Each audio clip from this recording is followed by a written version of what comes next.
اعوذ باللہ من الشیطان الرجیم، بسم اللہ الرحمن الرحیم۔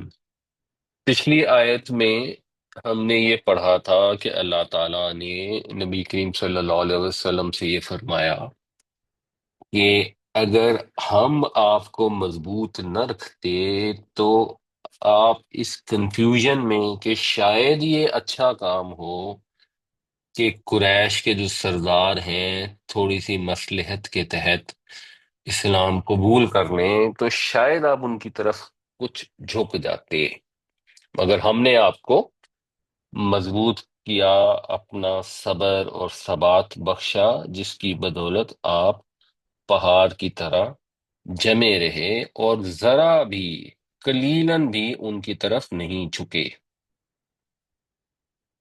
اگر آپ جھک جاتے، اذن، اذا کا مطلب ہوتا ہے تب، جب، اذن یعنی تب، یعنی اس صورت میں، یعنی اگر ایسا ہو جاتا، لَأَذَقْنَاكَ، لام زبر تو ہو گیا ایمفسس کے لیے، ہم پھر کیا کرتے، ایسا ہی کرتے، ضرور کرتے، یقیناً کرتے۔ ازقنا کو اگر آپ دیکھیں گے تو آپ نے اس کو ریلیٹ کرنا ہے، اور آپ دیکھیں گے تو یہ کوئکلی ریلیٹ ہو جائے گا اسلمنا سے، اسلمنا۔ تو اسلمنا سے ریلیٹ ہونے کا مطلب ہے کہ اسلمہ یسلمو کے حساب سے یہ بن گیا ازاکا یزیکو۔ تو ازاکا سے آپ اس کا روٹ دیکھ سکتے ہیں، اس کا روٹ ہوتا ہے زال، واو اور قاف۔ ذاکا یزوکو، باب نصر ینصرو سے ہے یہ۔ اور اگر آپ اس کو اب اردو میں دیکھیں گے تو یہ لفظ ہے ذوق، ذوق جس کا مطلب ہوتا ہے ٹیسٹ، اسی سے اردو کا ایک لفظ بنتا ہے ذائقہ، چکھنا۔ تو ذاکہ یا ذوقو کا مطلب ہوتا ہے کسی چیز کا مزہ چکھنا، اور اذاکا یذیکو کا مطلب ہوتا ہے کسی چیز کا مزہ چکھانا۔ تو اذاکا اس نے چکھایا، اذقنا ہم نے چکھایا، اذن کی وجہ سے ہو جائے گا ہم چکھاتے۔ تو اگر ایسا ہوتا تو ہم یقیناً چکھاتے کا آپ کو، لفظی ترجمہ ہے تجھے، ہم ادب کی وجہ سے بر صغیر میں ہمارا یہ سٹائل ہے، ہمیں نبی کریم صلی اللہ علیہ وسلم سے محبت ہے، تو ہم آپ کا لفظ استعمال کر لیتے ہیں، وچ از فائن۔ اس میں ضروری نہیں ہوتا کہ آپ نے لفظ بہ لفظ ترجمہ کرنا ہے تو تو ہی کہنا ہے تجھے سکھاتے، ہم اپنی محبت میں، اپنے ادب میں کہتے ہیں آپ کو سکھاتے، اور یہ ویسے ہمارا سٹائل ہے۔ اللہ تعالیٰ سے جب ہم گفتگو کرتے ہیں تو اللہ کے لیے تو کا لفظ استعمال کرتا ہے، تو اللہ کے لیے تو کا لفظ استعمال کرتے ہیں، یا اللہ تو ہی میرا سہارا ہے، یا اللہ تو ہی سب کچھ کر سکتا ہے۔ لیکن نبی کریم صلی اللہ علیہ وسلم کے لیے ہم ان کا لفظ بھی استعمال نہیں کرتے، اس کا بھی نہیں کرتے، ہم آپ ہی کہتے ہیں ہر جگہ۔ تو اگر ایسا ہوتا تو ہم آپ کو چکھاتے دیفا، دیفا ذو اضاف غل میں بھی آتا ہے، ذو اضاف غل، اگر جنہوں نے پرانی میتھ پڑھی ہوگی انہیں یاد ہوگا، یہ لیسٹ کامن ملٹیپل کو کہتے ہیں۔ تو زیف کا مطلب ہوتا ہے ملٹیپل، زیف الحیاتی، دنیا کا ملٹیپل، دنیا کا ملٹیپل چکھاتے، اور چکھانے کے ساتھ جو عام طور پہ قرآن شریف میں لفظ استعمال ہوتا ہے وہ یہاں استعمال نہیں ہوا، محذوف ہے، انڈرسٹوڈ ہے، عذاب، یعنی آپ کا مرتبہ اتنا بلند ہے کہ اگر آپ کوئی کمزوری دکھاتے تو پھر آپ کے لیے جو گرفت ہوتی وہ دگنی ہوتی، وہ عام لوگوں کی طرح کی نہ ہوتی۔ تو ہم آپ کو چکھاتے دنیا کا، زندگی کا دگنا عذاب، و ضعف الممات، اور موت کا بھی دگنا عذاب۔ یہ خطاب نبی کریم صلی اللہ علیہ وسلم سے ہے، اور عتاب جو ہے وہ کفار پہ ہے، جو یہ فورس کر رہے تھے، جو یہ پش کر رہے تھے کہ آپ کسی طریقے سے تھوڑی بہت ڈپلومیسی کر کے تو توحید کے اندر کوئی رعایت کر لیں، ان کے جو بت ہیں ان کے لیے کوئی سیز فائر کر لیں کہ انہیں برا نہ کہیں۔ یہ بنیادی چیز ہے، یہ آج بھی سمجھنی چاہیے، جب آپ کسی کو دین کی بات بتاتے ہیں تو حکمت سے، اچھی نصیحت سے بتانی چاہیے، لیکن توحید پر کمپرومائز نہیں ہو سکتا، بات پولائٹلی کرنی چاہیے، لیکن بات کلیئر کرنی چاہیے. اگر کوئی اللہ کو چھوڑ کر کسی سے مانگتا ہے تو یہ توحید کے خلاف ہے. اس پر کلیئر ہونا چاہیے. اس پہ یہ نہیں کہنا چاہیے کہ ہاں جی شاید وہ یہ فلاں. تو اگر نبی کریم صلی اللہ علیہ وسلم ایسا کرتے، یہ کفار کو کہا جا رہا ہے، تو ان کے ساتھ ہم یہ کرتے تو پھر تمہاری تو کوئی حیثیت ہی نہیں. ایک عام مسلمان کی کوئی حیثیت نہیں، کجا یہ کہ ایک کافر ہو جو بالکل ہی اللہ تعالیٰ کے نزدیک مغضوب ہے. تو یہ ان کو ڈانٹ پلائی جا رہی ہے، مشرکین مکہ کو. اگر ہم یہ کرتے ثم لا تجد لک علینا نصیرا، پھر آپ نہ پاتے ہمارے مقابلے میں کوئی مددگار. یہ پچھلی آیتوں میں بھی ڈسکس ہو چکا ہے. جب اللہ تعالیٰ کسی چیز کا فیصلہ کر لیتا ہے تو پھر کوئی اس کو خوف نہیں ہوتا کہ کوئی میرے پیچھے آئے گا، کوئی ان کا وکیل بن کے آئے گا، یا کوئی ان کا مددگار بن کر آئے گا. اذا لأذقناک ضعف الحیات وضعف الممات ثم لا تجد لك علینا نصیرا. تب تو ہم ضرور چکھاتے آپ کو زندگی کے عذاب کا دگنا اور موت کے عذاب کا دگنا، پھر آپ نہ پاتے اپنے لیے ہمارے خلاف کوئی مدد کرنے والا. وَإِن كَادُوا، یہ جو انگریزی میں ہم ایک لفظ استعمال کرتے ہیں about to، he was about to cry، he was about to leave، یہ اس طرح کا لفظ ہوتا ہے کادا یکیدو. اور اگر یہ قریب تھے، اب آپ کہیں گے اور اگر قریب تھے، یہ تو سمجھ نہیں آتی. تو پھر آپ غور کرتے ہیں اور ہمیں معلوم ہے کہ کئی دفعہ ایسا ہوتا ہے کہ اصل میں یہاں جو لفظ استعمال ہوا تھا وہ تھا انا. اب انا کو اگر آپ پڑھیں گے نا، وہ انا کادو، تو انا کادو میں زبان اٹکتی ہے، تو اس کی اکثر تخفیف ہو جاتی ہے. قرآن شریف میں یہ کچھ اور جگہوں پر بھی آیا ہے، تو پھر یہ ہو جاتا ہے ان کادو.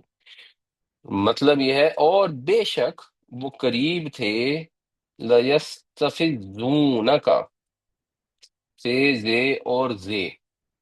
فضا یا فضو کا مطلب ہوتا ہے کسی کو گھبرا دینا، گھبرا کر اس کی جگہ سے ہٹا دینا. تو پھر باب استفعال میں ایک ایمفیسس آ جاتا ہے.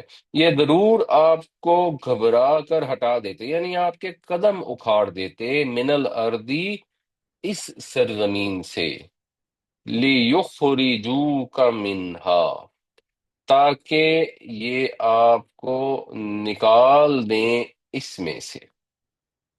یعنی یہ تلے ہوئے تھے، ان کی مخالفت کسی طرح بھی کام نہیں کر رہی تھی، یہ کسی طرح سے بھی کچھ سمجھوتا نہیں کر رہے تھے، تو ان کی دشمنی اور بڑھ گئی تھی. اب انہوں نے یہ زور لگا دیا کہ آپ مکہ چھوڑ کر چلے جائیں، اور غالباً اس وقت وہ معاملہ ہو گیا تھا جب آپ طائف تشریف لے گئے. بہت سارے مسلمان حبشہ ہجرت کر گئے تھے. مکہ میں جو مسلمان رہ گئے تھے وہ بڑی مشکل میں تھے، اور نبی کریم صلی اللہ علیہ وسلم نے بھی ایک ایفرٹ یہ کی کہ طائف کا سفر آپ نے کیا کہ شاید طائف کے لوگ سمجھ جائیں. اس وقت ان لوگوں کے نصیب میں ہدایت نہیں تھی، اور انہوں نے دنیا کے عظیم ترین انسان کے ساتھ استہزاء کیا، ان کو تکلیف پہنچائی. اور پھر جب نبی کریم صلی اللہ علیہ وسلم واپس آئے تو وہ ایک قریش میں سے ہی آدمی تھا جو مسلمان تو نہیں ہوا تھا، لیکن اس نے حضور کو امان دی اور اپنی امان میں واپس لے کر آیا مکہ کے اندر. تو اب اوور آل جو مخالفین تھے وہ تلے ہوئے تھے کہ آپ کو مکہ سے نکال دیں. تو یہ قریب تھا کہ آپ کو یہاں سے آپ کے قدم اکھاڑ پھینکیں. وَإِذًا، اور اگر ایسا ہوتا، یا اور اگر ایسا ہوا، لا یلبسون، لبس یلبسو کسی جگہ ٹھہرنا، تو یہ نہیں ٹھہریں گے. خلاف کا، خلافت جیسے ہوتی ہے، خلاف کا مطلب مخالف بھی ہوتا ہے اور خلاف کا مطلب جانشین بھی ہوتا ہے. جس سے ناخلف کا لفظ ہوتا ہے یا خلیفہ کا لفظ ہوتا ہے. تو آپ کے پیچھے یہ نہ ٹھہر پاتے یا نہ ٹھہر پائیں گے آپ کے پیچھے الا قلیلاً، مگر ذرا سا. مطلب یہ زیادہ دیر ٹکنے نہ پائیں گے اگر آپ یہاں سے نکل جائیں گے. کیوں؟ اللہ کا رسول جب قوم کے اندر موجود ہوتا ہے تو اس کی موجودگی تک قوم کو اللہ کے عذاب سے امان حاصل رہتی ہے. پھر جب قوم کی ڈھٹائی یہاں تک پہنچ جاتی ہے کہ حجت تمام ہو چکی ہوتی ہے اور اللہ اپنے رسول کو اجازت عطا فرماتے ہیں کہ یہاں سے نکل جائیں یا حکم دیتے ہیں کہ یہاں سے نکل جاؤ، اور وہ ہجرت پر جب قوم کے لحاظ سے دیکھا جائے تو مجبور ہو جاتے ہیں، تو پھر آپ سمجھیں کہ اس قوم کی حالت ایسی ہی ہوتی ہے جیسے ایک جسم میں سے روح نکل جاتی. اب جو پاکیزہ ہستی وہاں موجود ہوتی ہے یا اس کے چند ساتھی ہوتے ہیں، جب وہ وہاں سے رخصت ہو جاتے ہیں تو پاکیزگی نہیں رہ جاتی، وہ سب علاقہ ناپاک ہو جاتا ہے. جب وہ علاقہ ناپاک ہو جاتا ہے، غلاظت کا ڈھیر ہو جاتا ہے، تو پھر اللہ تعالیٰ کوئی عذاب برپا فرماتا ہے اور اس غلاظت سے زمین کو صاف کر دیتا ہے. اب وہ عذاب آسمانی آفات بھی ہو سکتی ہیں اور وہ عذاب مسلمانوں کی تلواریں بھی ہو سکتی ہیں، جو اس معاملے میں ہوا. ایونچولی جب نبی کریم صلی اللہ علیہ وسلم نے ہجرت فرمائی ان آیتوں کے نازل ہونے کے تقریباً 1 سال کے بعد، تو اس کے بعد صرف 1 سال کے اندر اندر غزوہ بدر ہو گیا، جس کے اندر جو قریش کے بڑے بڑے سردار تھے وہ سب مارے گئے. اور پھر مزید 8 سال گزرے اور نبی کریم صلی اللہ علیہ وسلم نے مکہ فتح فرما لیا. اور ٹوٹل اس واقعے سے اگر کاؤنٹ کریں تو تقریباً 10-11 سال کے اندر پوری سرزمین عرب سے مشرکین کا وجود پاک ہو گیا. جس وقت یہ آیت نازل ہو رہی تھی اس وقت کوئی اس کو امیجن میں نہیں کر سکتا تھا کہ اگر آپ مکہ سے نکلے تو یہاں کے رہنے والے یہاں ذرا دیر سے زیادہ ٹکنے نہ پائیں گے. وَإِن كَادُوا لَيَسْتَفْزُونَكَ مِنَ الْأَرْضِ لِيُخْرِجُوكَ مِنْهَا وَإِذًا لَا يَلْبَسُونَ خِلَافَكَ إِلَّا قَلِيلًا. اور بے شک قریب تھا کہ یہ آپ کو اکھاڑ دیتے اس سرزمین سے تاکہ آپ کو نکال دیں یہاں سے، اور تب وہ لوگ نہ ٹھہر پاتے آپ کے پیچھے مگر تھوڑا. سنت من قد ارسلنا قبلک من رسولنا، یہ سنت ہے، یہ طریقہ رہا ہے جس کو ہم نے بھیجا آپ سے پہلے رسولوں میں سے. ہم نے آپ سے پہلے جو بھی رسول بھیجے اس کے کیس میں یہ سنت ہے. سنت پہ کیونکہ نسب ہے تو آپ کہہ سکتے ہیں اس کے پیچھے کوئی فعل ازیوم کر سکتے ہیں، مثلا یاد کرو کر سکتے ہیں کہ یاد کرو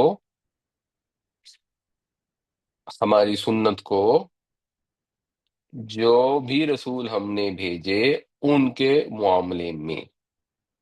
یعنی پہلے بھی جو رسول آئے ان کی جو قومیں تھیں اگر انہوں نے ان کا انکار کر دیا تو ایونچولی جب رسول نے قوم کو چھوڑا تو اللہ کا عذاب آ گیا. جب وہ نہیں ٹھہر سکی تو پھر یہ قوم بھی نہیں ٹھہر سکے گی، چاہے خدا کا عذاب آ جائے، چاہے کوئی دشمن قوم ان پر مسلط ہو جائے، یا رسول کے پیروکار ہی ان کے اوپر فاتح بن کر آ جائے. وَلَا تَجِدُ لِسُنَّتِنَا تَحْوِيلًا، اور نہ پاؤ گے تم ہماری سنت کے لیے کوئی تحویل. تحویل ویسے اردو کے اگر آپ اخبار پڑھتے ہو نا تو اس میں بھی بعض اوقات یہ تحویل کعبہ کا لفظ استعمال ہوتا ہے. جب کعبہ چینج کیا گیا اس کی ڈائریکشن، تحویل قبلہ، کعبہ تو نہیں بلکہ تحویل قبلہ کا لفظ استعمال ہوتا ہے. تو حالہ یہولو کا مطلب ہوتا ہے ایک حالت سے دوسری حالت میں بدلنا، موومنٹ میں ہونا، الٹ پلٹ ہونا. تو نہیں پاؤ گے تم ہماری سنت میں کوئی تبدیلی. جب پہلے والوں کے ساتھ ایسا ہوا تھا تو اب بھی ایسا ہی ہوگا. تو یا تو مشرکین مکہ ایمان لے آئے ورنہ اگر وہ تلے ہوئے ہیں اور اگر ایونچولی اللہ کے رسول کو یہاں سے نکلنا پڑا تو پھر وہی سنت دوبارہ ریپیٹ ہوگی. سنت من قد ارسلنا قبلک من رسولنا ولا تجد لسنتنا تحویلا.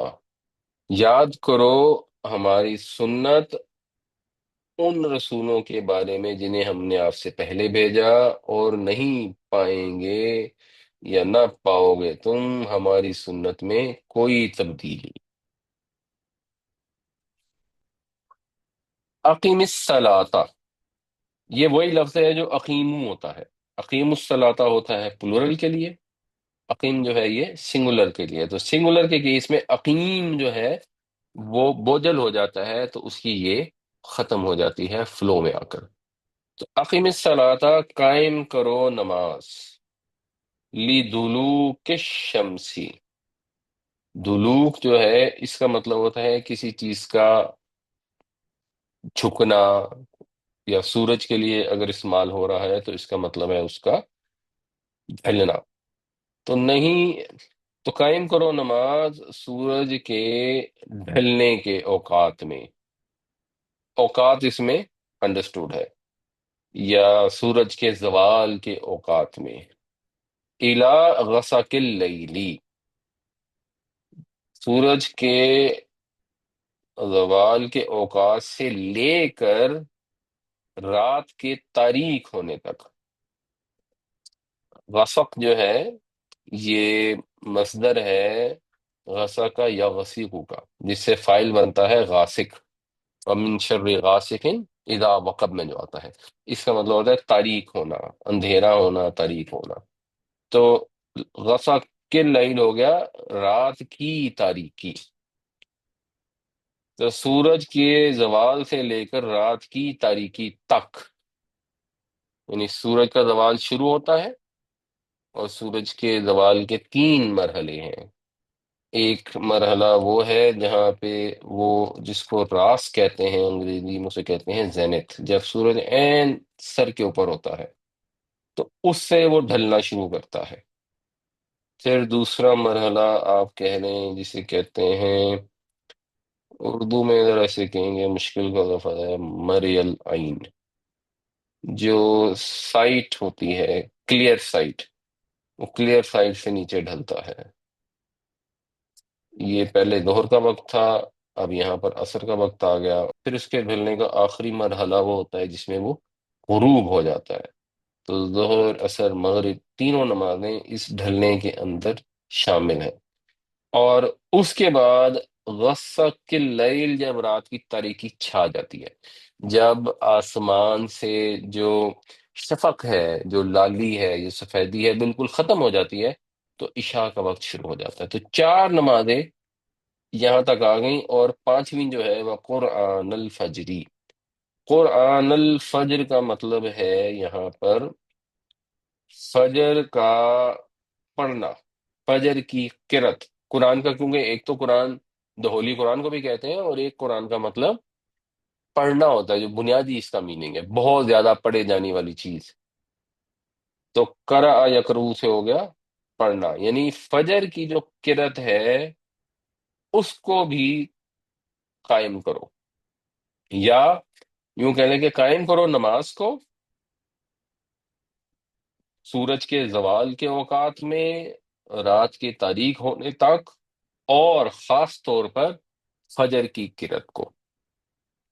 یعنی نماز کو قائم کرو اور نماز کے اندر فجر کے وقت کرت کو خاص قائم کرو، اس کا خاص اہتمام کرو. اس وجہ سے آپ نوٹس کرتے ہوں گے عام طور پر مساجد میں جو تلاوت ہوتی ہے فجر کے وقت وہ زیادہ ہوتی ہے کمپیئر ٹو جو مغرب اور عشاء کے وقت ہوتی ہے.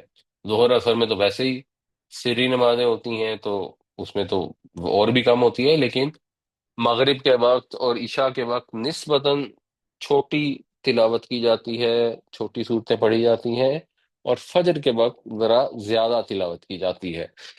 اور انہوں نے ایک حساب سا رکھا ہوتا ہے کہ ہم دو رکعتوں کے اندر 4 رکعتوں جتنا وقت صرف کریں گے. یہ ایک ویسے ہی رف علماء نے اپنا اندازہ بنایا ہوتا ہے. اور مزید اس قرت کے لیے بتایا گیا، ان قرآن الفجر کان مشہودا، بے شک فجر کی قرات بڑی مشہود چیز ہے۔ مشہود کو اگر آپ غور کریں تو شہیدہ یشہدو کا مطلب ہوتا ہے، جس سے اردو میں لفظ ہم استعمال کرتے ہیں شہادت یا شاہد، جس کا مطلب ہوتا ہے گواہی۔ اب گواہی کون دیتا ہے؟ گواہی وہ دیتا ہے جو موقع پر موجود ہو، جو حاضر ہو۔ تو شاہد کا مطلب حاضر بھی ہوتا ہے، جب ہم کہتے ہیں کہ خدا شاہد ہے، یعنی اللہ دیکھ رہا ہے، اللہ موجود ہے، اللہ جانتا ہے۔ جو جو فجر کی کرت ہے وہ حاضر سے اب مفعول بن گیا، یعنی حضوری کا وقت ہے، بڑی حضوری کی چیز ہے۔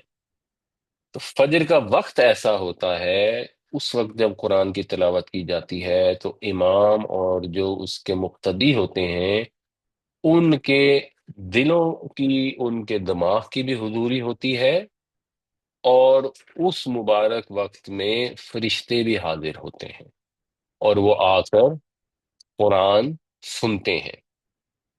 فجر کے وقت بھی سنتے ہیں، اور پھر اپیرنٹلی تہجد کے وقت بھی، جس کا ذکر اگلی آیت میں آ رہا ہے۔ تو اس آیت میں اگر آپ دیکھیں گے تو پانچوں نمازوں کے اوقات آ گئے ہیں، اور اگلی میں پھر تہجد کا وقت بھی شو ہو گیا ہے۔ اقم الصلاۃ لدلوک الشمس الى غسق اللیل وقرآن الفجر ان قرآن الفجر کان مشہودا، قائم کرو نماز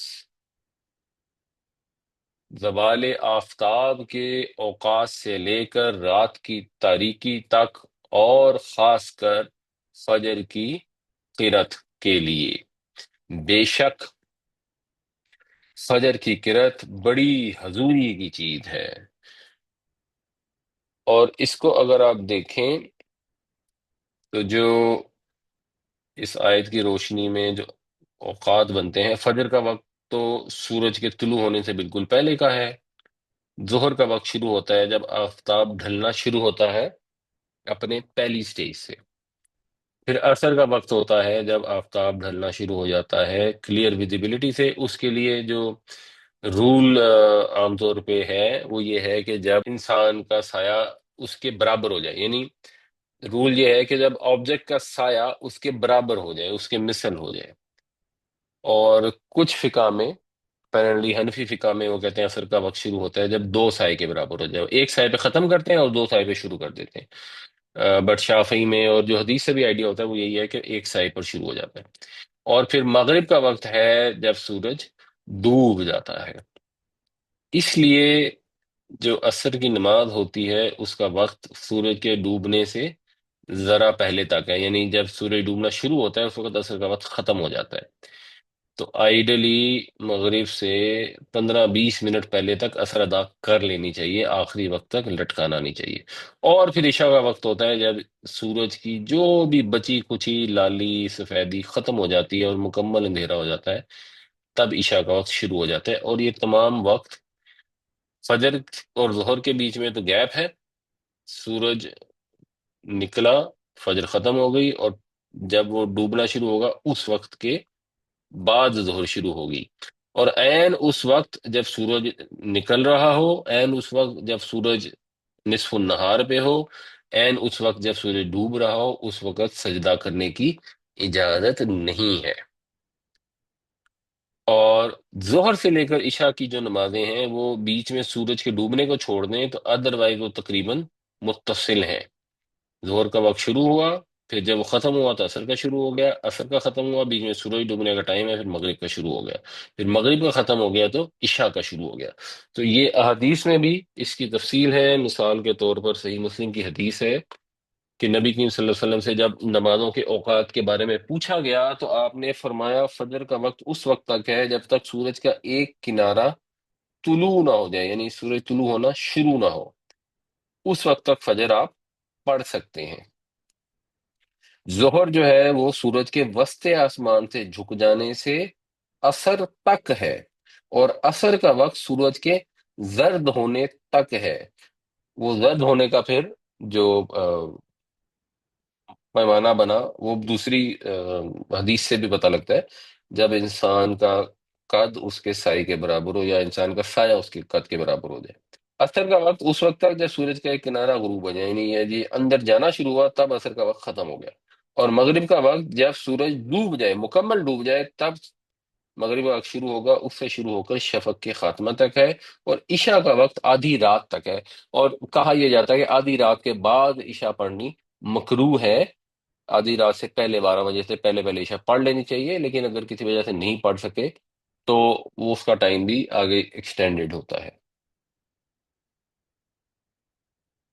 ایک اور روایت ہے کہ نبی صلی اللہ علیہ وسلم نے فرمایا کہ بیت اللہ کے پاس جبریل نے میری 2 دفعہ امامت کی، یعنی جبریل علیہ السلام آئے اور نبی کریم صلی اللہ علیہ وسلم کو اپنے پیچھے نماز پڑھائی۔ اور یہی طریقہ تھا نماز کے سکھانے کا جو نبی کریم صلی اللہ علیہ وسلم نے جس طریقے سے ہمیں سکھائی۔ یہ جو نماز نبوی کی کتاب لکھی گئی ہے، یہ تو بعد میں لکھی گئی ہے، حدیثیں اکٹھی کی گئی، یہ بھی ٹھیک ہے اور ان سے بھی سمجھنا بالکل درست ہے۔ لیکن بنیادی طور پر نماز مسلمانوں نے کیسے سیکھی کہ نبی کریم صلی اللہ علیہ وسلم نماز پڑھتے تھے تو مسلمان ان کے ساتھ پڑھتے تھے، تو جب ان کے ساتھ پڑھتے تھے تو خود بخود نماز سیکھ گئے۔ اور آج بھی ہم ایسے ہی نماز سیکھتے ہیں، بائی دا وے۔ چھوٹا بچہ ہوتا ہے، وہ اپنے والد کے ساتھ مسجد جانا شروع کر دیتا ہے اور نماز سیکھ جاتا ہے۔ اس کے لیے کسی کتاب کا ہونا اس طرح ضروری نہیں ہوتا۔ کتاب سے یہ فائدہ ہوتا ہے کہ ذرا اگر کوئی بدعت وغیرہ ہو تو اس سے ہم بچ جاتے ہیں۔ آپ یہ چیک کر لیتے ہیں کہ احادیث سے یہ پتہ لگ رہا ہے کہ نہیں لگ رہا، ورنہ بدعت کو چیک کرنا تھوڑا مشکل ہو جاتا ہے۔ تو جبریل علیہ السلام نے اسی طرح حضور کو نماز سکھائی۔ تو اب جو انہوں نے نماز سکھائی تو 2 دفعہ امامت ہوئی۔ پہلی دفعہ کیا کیا کہ ظہر پڑھائی جب سورج تھوڑا سا ڈھلا، جب سورج ڈھل گیا، زوال سے وقت سے باہر نکل آیا، تو اس وقت ظہر پڑھا دی۔ اثر اس وقت پڑھائی جب سایہ انسان کے برابر ہو گیا، مثل سایہ پر۔ مغرب افطار کے وقت پڑھائی، افطار کا وقت سب کو پتہ ہے۔ اور عشاء شفق کے غائب ہوتے ہی پڑھائی۔ اچھا، اب فجر کا پڑھائی جب روزہ دار پر کھانا پینا حرام ہو جاتا ہے، یعنی جب سحری کا وقت ختم ہو جاتا ہے، جب وہ سفید دھاگا سیاہ دھاگے سے ممیز ہو جائے، واضح ہو جائے، اس وقت فجر کا وقت شروع ہو جاتا ہے۔ دوسرے دن ظہر مثل سایہ پر پڑھائی، یعنی پہلے دن ظہر پڑھائی سورج کے تسمہ برابر ڈھلنے پر، دوسرے دن ظہر پڑھائی مثل سایہ پر۔ اور ساتھ جو بتایا وہ میں آپ کو پہلے بتا دوں کہ اے محمد صلی اللہ علیہ وسلم، یہ آپ سے پہلے انبیاء کا وقت رہا ہے، اور آپ کے لیے بھی انہی دونوں کے درمیان کا وقت ہے۔ یعنی آپ کا جو ظہر پڑھنے کا جو ٹائم ہے، جو آئیڈیل ٹائم ہے، وہ ظہر کے کیس میں آپ زوال کے فوراً بعد سے لے کے ایک سائے کے برابر کسی بھی وقت پڑھ سکتے ہیں۔ یہ ٹائم اپروپریٹ ٹائم ہے، ڈیزائربل ٹائم ہے۔ اثر جو ہے وہ جب انسان کا سایہ اس کے برابر ہو جائے، وہاں سے لے کر انسان کا سایہ اس کے ڈبل تک ہو جائے، اس کے درمیان میں ڈیزائربل ہے۔ اس سے لیٹ کرنا آئیڈیل نہیں ہے، پاسبل ہے، جو ہمیں پچھلی حدیث میں ہم نے چیک کر لیا کہ جب سورج کا ایک کنارہ ڈوبتا ہے تب اثر کا وقت ختم ہوتا ہے، لیکن آئیڈلی تب تک پڑھ لینی چاہیے ان دو کے بیچ میں۔ اب یہ اختلاف ہے حنفیوں میں اور مثلا ہمارے ملک میں اہل حدیث میں۔ تو اہل حدیث جو ہے وہ مثل سایہ پہ اثر پڑھ لیتے ہیں، اور حنفی شروع ہی 2 مثل کے بعد کرتے ہیں۔ اس کے بعد ویسے وقت کافی ٹائٹ ہو جاتا ہے۔ اور مغرب دونوں دفعہ افطار کے وقت پڑھائی، حالانکہ مغرب کا وقت شفق کے ختم ہونے تک ہے، لیکن جو آئیڈیل ٹائم ہے، جو ڈیزائربل ٹائم ہے، جو انبیاء کا وقت ہے، وہ افطار کے فوراً بعد ہے۔ تو افطار ہونے کے بعد اگر روزے ہیں تو ٹھیک ہے، پھر آپ افطاری تھوڑی سی بہت کر کے پڑھتے ہیں جیسے آج کل ہمارے یہاں ہوتا ہے، ورنہ ادھر سورج ڈوبا ادھر آپ مغرب کی نماز ادا کر لیں، یہ زیادہ ڈیزائربل ہے۔ اور عشاء جو ہے وہ پہلے دن پڑھائی شفق کے غائب ہوتے ہی، اور دوسرے دن پڑھائی 1/3 نائٹ کو۔ حالانکہ عشاء ویسے فجر تک ٹائم ہے، آدھی رات تک وہ صحیح ٹائم ہے، جائز ہے، مکروہ نہیں ہوتا، اور 1/3 تک جو ہے یہ ڈیزائربل ٹائم ہے۔ تو عشاء کو بھی لیٹ نہیں کرنا چاہیے، اور عشاء کا مطلب ہے عشاء کے فرد۔ وطر جو ہیں وہ تو ہم عشاء کے ساتھ پڑھتے ہیں، وہ ہمیں اجازت ملی ہے، وہ ایک علیحدہ چیز ہے۔ اور فجر جو ہے، جو پہلے دن پڑھائی جب سحری کا ٹائم ختم ہو گیا، دوسرے دن پڑھائی جب روشنی ہو چکی تھی، یعنی مطلب روشنی ہو چکی تھی، سورج نکلتا نہیں ہے، نکلنے سے پہلے آپ کو روشنی دکھائی دینی شروع کر دیتی ہے، تو جب ذرا سی روشنی ہوئی تب تک فجر پڑھا لی۔ فجر بھی اس سے پہلے پہلے پڑھ لینی چاہیے۔ ہمارے ہاں جو اب اہل حدیث کی مسجدیں ہوتی ہیں، وہاں پر عام طور پہ سحری ختم ہوتے ہی فجر کی نماز ہو جاتی ہے، جو آج کل تو ساری مسجدوں میں ہو جاتی ہے کیونکہ لوگ نے سحری کر کے آئے ہوتے ہیں۔ لیکن ہمارے جنرلی وہ کیا کرتے ہیں کہ جب روشنی ہونے کے قریب ہی ہوتی ہے تو اس وقت فجر پڑھاتے ہیں، اور فجر پڑھ کر اب باہر نکلتے ہیں تو سورج کی روشنی ہو چکی ہوتی ہے، ابھی سورج نکلا نہیں ہوتا۔ اس میں یہ فائدہ ہوتا ہے کہ پھر لوگ اس کے بعد اگر اپنا دن شروع کرنا چاہتے ہیں تو کر لیتے ہیں، کیونکہ دونوں ٹائم الاؤڈ ہے۔ اور اگر وہ کہیں جیسے کوئی ایکسرسائز وغیرہ پر جانا چاہتے ہیں تو روشنی ہو چکی ہوتی ہے، وہ جا چکے ہوتے ہیں، جا سکتے ہیں۔ آ، جو فوراً اس کے بعد پڑھاتے ہیں سحری کے، اس کا یہ فائدہ ہوتا ہے کہ پھر آپ تہجد کی نماز بڑی آسانی سے پڑھ سکتے ہیں، اور جو نبی کریم صلی اللہ علیہ وسلم کا معمول پتہ لگتا ہے وہ یہی تھا کہ آپ تہجد کی نماز ادا فرماتے تھے، اور اس کے فوراً بعد جو ہے وہ فجر کا وقت ہو جاتا تھا۔ باہر کیا، یہ نمازوں کے اوقات ہیں جو حدیثوں سے پتہ لگتے ہیں۔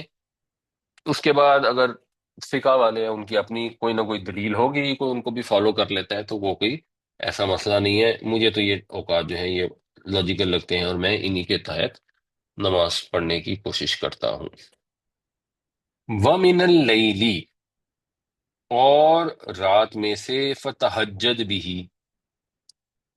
اب اپیرنٹلی یہ تہجد بھی جو ہے یہ لیل کی طرف ریفر کر رہا ہے، اور رات میں سے یعنی جب رات کا وقت ہو جائے تو اس میں تہجد پڑھو، تہجد پڑھو۔ تہجد کا مطلب کیا ہوتا ہے؟ بنیادی طور پہ مطلب ہوتا ہے نیند سے جاگنا۔ جاگتے رہنا بھی اس کا مطلب ہوتا ہے، لیکن بنیادی مطلب ہوتا ہے نیند سے جاگنا۔ تو اس کا مفہوم یہ بنے گا کہ آپ رات کو سو جائیں، اور پھر شب کا کچھ ایسا حصہ ہو جس میں آپ نیند توڑ کر اٹھیں، اور اس میں تہجد بھی پڑھیں۔ نافلۃً لک، نافل ہوتا ہے نفل، کسی چیز کا زیادہ ہونا۔ جیسے ہم فرض نماز پڑھتے ہیں اور اس کے بعد نفل بھی پڑھتے ہیں، تو ایک مطلب اس کا یہ بھی ہو سکتا ہے کہ یہ نفل ہے تہجد، تو مسلمانوں کے لیے تو خیر نفل ہی ہے۔ اور ایک مطلب یہ بھی ہو سکتا ہے کہ یہ زیادہ ہے، یہ اضافی ہے، نافلۃً لک، آپ کے لیے، یہ نبی کریم صلی اللہ علیہ وسلم کو خطاب کیا جا رہا ہے کہ تہجد کی نماز بھی آپ پڑھیں رات کے وقت، اور آپ کے لیے اضافی ہے، یعنی حضور کے لیے تہجد پڑھنی ضروری تھی۔ اپیرنٹلی محسوس ایسے ہی ہوتا ہے کیونکہ آپ صلی اللہ علیہ وسلم سفر میں بھی تہجد کا اہتمام فرماتے تھے، تو کوئی ایسی رپورٹ ملتی نہیں کہ آپ نے تہجد کی نماز کہیں نہ پڑھی ہو، یعنی کوئی ایک آدھ واقعہ ہو گیا ہو تو ایک علیحدہ چیز ہے، بٹ نارملی آپ اس کا اہتمام فرماتے تھے۔ تو اس سے زیادہ مطلب یہی محسوس ہوتا ہے کہ حضور کے لیے تو ضروری تھی، ہمارے لیے ظاہر سی بات ہے جو نماز نبی کے وسلم نے ہمیشہ پڑھی وہ ہمارے لیے سنت بھی ہے، اور اس کی اللہ کے نبی صلی اللہ علیہ وسلم نے امت کو تلقین بھی بہت کی ہے۔ ایک دفعہ ذکر ہو رہا تھا حضرت عبداللہ بن عمر کا، ایک ذکر جو آتا ہے اس میں حضرت حفصہ نے آ کے ان کا کوئی خواب بیان کیا تو آپ نے وہ خواب سنا، اور جنرلی حضرت عبداللہ بن عمر کی لوگ بہت تعریف کرتے تھے کیونکہ حضرت عبداللہ بن عمر بہت قابل بھی تھے، دین کی سمجھ بھی انہیں بہت تھی، اور نیک بھی بہت تھے، اور اتنے نیک تھے کہ ایکچولی حضرت عمر رضی اللہ عنہ نے یہ انشور کیا کہ ان کے بعد ان کے بیٹے کو خلیفہ نہ بنایا جائے، ورنہ وہ موسٹ سوٹیبل تھے خلیفہ بننے کے۔ اور انہوں نے یہ بھی 6 لوگوں کی لسٹ دی کہ ان 6 میں سے کسی کو خلیفہ بنائے، اور یہ بھی کہا اگر تم 6 مل بھی جاؤ گے تو تم نے عبداللہ کو خلیفہ نہیں بنانا، کیونکہ حضرت عمر یہ نہیں چاہتے تھے کہ یہ بادشاہوں والا سسٹم ہو جائے جس میں ایک بادشاہ کے بعد اس کا بیٹا بادشاہ بنتا ہے، جسے اردو میں ہم کہتے ہیں ملوکیت۔ تو خلافت کے اندر یہ ڈیزائربل نہیں تھا، اس لیے آپ نے انشور کیا کہ وہ خلیفہ نہ بنے، لیکن وہ تھے اتنے پائس، اتنے قابل، اتنے فقی، اتنے متقی، کچھ چیزوں میں انہوں نے اپنے والد کے ساتھ بھی شدید اختلاف کیا، اور ان کے والد نے ییلڈ کر دیا۔ ایک دفعہ حضرت عمر نے یہ دیکھا کہ سب لوگ جو ہے نا وہ حج تمتع کر رہے ہیں، وہ وہ جو حج کران ہوتا ہے وہ کرتے ہی نہیں ہے، تو آپ نے شاید حج تمتع پہ پابندی لگا دی۔ تو حضرت عمر نے جب پابندی لگائی تو ان کے بیٹے عبداللہ بن عمر نے احرام باندھا اور اونچی آواز سے نیت کی کہ میں تو حج تمتع کی نیت کر رہا ہوں۔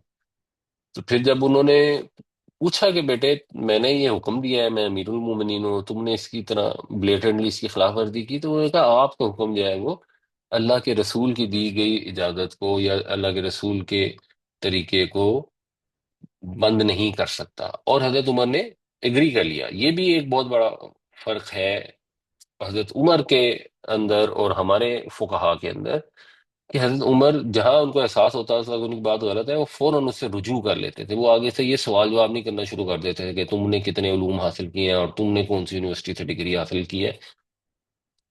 تو ان کے متعلق حضرت عمر نے یہ منع کر دیا کہ یہ خلیفہ نہ بنے۔ تو اتنے زیادہ وہ پاپولر بھی تھے اور مشہور بھی تھے کہ ان کے بننے کا بہت چانسز تھے۔ تو نبی کریم صلی اللہ علیہ وسلم سے جب ان کی تعریف کی گئی یا ان کے متعلق کو واقعہ بیان کیا گیا، تو آپ نے کہا کہ عبداللہ بن عمر جو ہے بہت خوب ہے، اگر وہ رات کو نماز بھی پڑھتا تو کیا ہی اچھا ہوتا۔ اس طرح کی آ، وہ حدیث ہے۔ تو یہ حضور نے تہجد کی نماز کی تلقین کی ہے، فرض نہیں کی تو ٹھیک ہے، لیکن اس کا بڑا رتبہ ہے اور اس کے فائدے بھی بڑے ہیں، وہ ہم پریکٹیکلی دنیا میں محسوس کرتے ہیں۔ تو آپ کے لیے تہجد ہے یہ اضافی، عسا این یبعث کا ربک کا، تو توقع یہ رکھیں کہ اٹھائے گا آپ کو آپ کا رب مقام محمودہ، محمود مقام پر، یا اس طرح اٹھانا جو کہ محمود ہو، محمود یعنی جس کی تعریف کی گئی ہو۔ تو یہ مقام محمود جو ہے، یہ جو لوگ تہجد کا اہتمام کرتے ہیں ان کے لیے بھی یہ ایک طرح سے بشارت ہے کہ اللہ تعالیٰ ان کو بھی محمود مقام عطا فرمائے گا، جس میں لوگ ان کی تعریفیں کریں دنیا میں بھی آخرت میں بھی۔ اور جو سب سے اونچا مقام محمود ہے، جو اصل مقام محمود ہے، وہ آبویسلی نبی کریم صلی اللہ علیہ وسلم سے وعدہ کیا ہے، اور اس مقام محمود میں وہ شفاعت بھی شامل ہے۔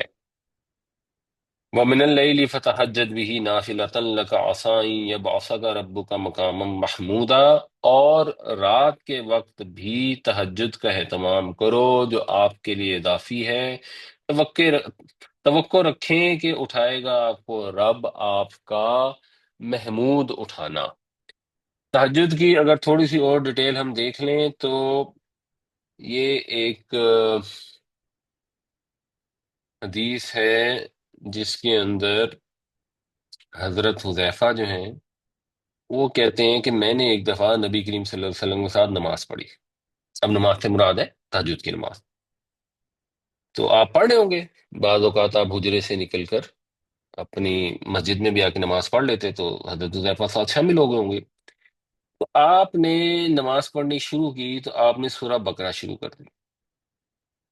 اب آپ نے 100 آیتیں پڑھ لی لیکن رکوع نہیں کیا۔ جو تہجد کی نماز میں جو قرآن فجر کے وقت مشہود ہوتا ہے، اور پھر تہجد میں اور زیادہ قرآن پڑھا جاتا ہے، اور تہجد کے لیے بھی یہ ریکمینڈڈ ہے کہ تھوڑی سی اونچی آواز سے پڑھنا چاہیے۔ تو آپ نے 100 آیتیں سورہ بقرہ کی پڑھ لی، رکوع نہیں کیا۔ سورہ بقرہ کی آیتیں لمبی ہیں، 30ویں سپارے میں یا 29ویں میں کچھ صورتیں ہیں جن کی چھوٹی چھوٹی آیتیں ہوتی ہیں، تو ان میں تو 100 پڑھنے میں اتنا ٹائم نہیں لگتا، لیکن آپ آگے بڑھ گئے۔ میں نے دل میں کہا کہ شاید آپ اسے آج دونوں رکعتوں میں سورہ بقرہ ختم کر دیں گے، لیکن آپ پڑھتے رہے، تو میں نے کہا شاید آپ ختم کر کے رکوع کریں گے، لیکن آپ نے پوری سورت ختم کر لی۔ اس کے بعد آپ نے سورہ نساء بھی پڑھ لی، اور پھر آپ نے سورہ آل عمران بھی پڑھ لی۔ تو سورہ نساء بھی پڑھ لی، پھر سورہ آل عمران بھی آپ نے پڑھ لی، اور پھر اتنا لمبا جو قیام تھا اتنی دیر ہی آپ رکوع میں رہے، اس میں دعائیں کرتے رہے، اور اس میں یہ بھی کہتے رہے سبحان ربی العظیم سبحان ربی العظیم۔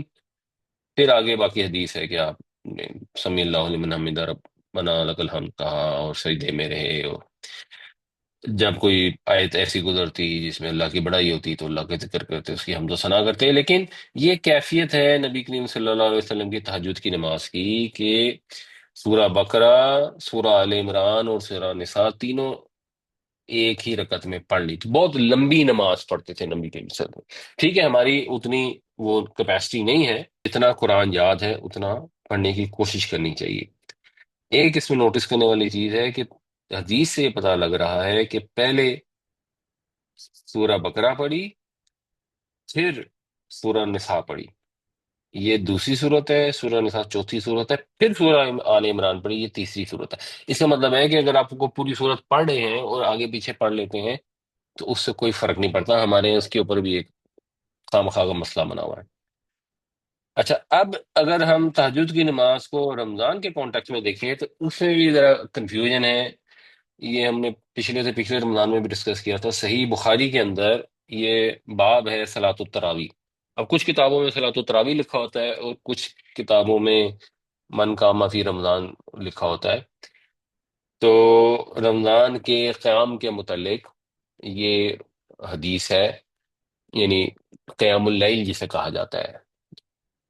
اب اس حدیث سے پتہ کیا چلتا ہے کہ حضرت عائشہ سے پوچھا کسی نے کہ کیسی کیفیت تھی نبی کریم صلی اللہ علیہ وسلم کی نماز کی رمضان میں۔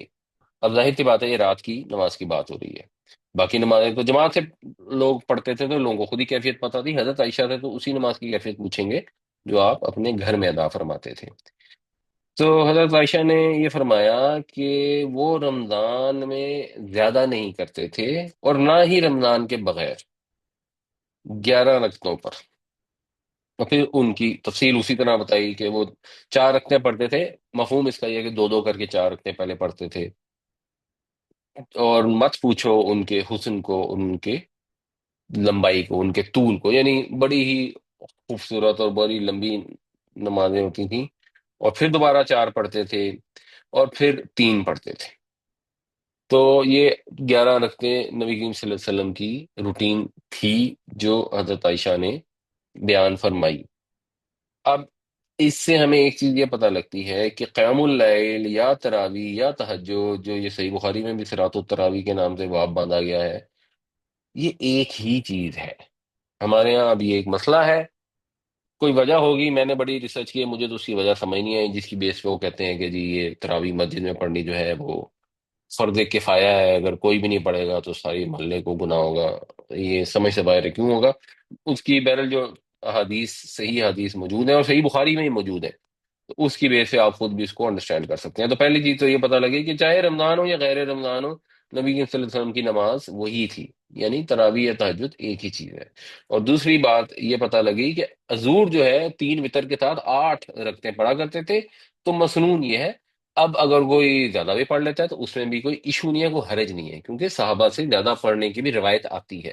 تو وہ کیپیسٹی کے لحاظ سے ہے، ہم لوگ زیادہ دیر کھڑے نہیں ہو سکتے، ہم تھک جاتے ہیں تو ہم پڑھ لیتے ہیں، دیٹ از فائن۔ اور ہم لوگ عشاء کے فوراً بعد وطر پڑھ لیتے ہیں عام دنوں میں بھی، وہ بھی اللہ کے نبی صلی اللہ علیہ وسلم نے اجازت دی ہوئی ہے، اس کی اب حدیث میں نے یہاں ریفر نہیں کی، بٹ وہ بھی ٹھیک ہے، اس میں بھی کوئی حرج نہیں ہے، یعنی جو ہم تراویح پڑھتے ہیں اس کے اندر حرج نہیں ہے، کوئی مسئلہ نہیں ہے، کوئی بدعت نہیں ہے۔ لیکن جس کو آپ سمجھیں کہ مسنون طریقہ کیا ہے یا بہتر طریقہ کیا ہے، تو وہ یہ ہے کہ تہجد میں 8 رکعتیں پڑھنی مسنون ہیں، اس کے بعد وطر پڑھ جائیں گے، آخری نماز جو ہوتی ہے وہ وطر کی ہوتی ہے۔ یہ بھی حدیث ہے کہ دو دو دو کر کے پڑھتے جاؤ، اور جب یہ اندیشہ ہو کہ اب صبح ہونے والی ہے تو ایک نماز پڑھ کے اس کو وطر کر لو۔ تو ان جنرل آخری نماز جو ہے وہ وطر ہونی چاہیے۔ اگر کسی وجہ سے عشاء کے وقت وطر پڑھ لیے ہیں اور پھر تہجد کے ساتھ آنکھ کھل گئی ہے اور اب آپ دوبارہ نفل پڑھنا چاہتے ہیں، اس میں بھی کوئی مسئلہ نہیں ہے۔ ڈیزائربل یہ ہے کہ انسان اپنی روٹین اس طرح بنائے کہ عشاء کے ساتھ وطر نہ پڑے اور کوشش کر کے فجر سے پہلے اٹھ جائے، اگر اٹھ سکتے ہیں تو ٹھیک ہے، ورنہ عشاء کے ساتھ ہی وطر پڑھ لیں، وہ بھی ٹھیک ہے۔ وطر بنیادی طور پر تہجد کی نماز کا پارٹ ہے، جو اس آیت سے کلیئر ہو رہا ہے، اور یہ نفل ہے ہمارے لیے۔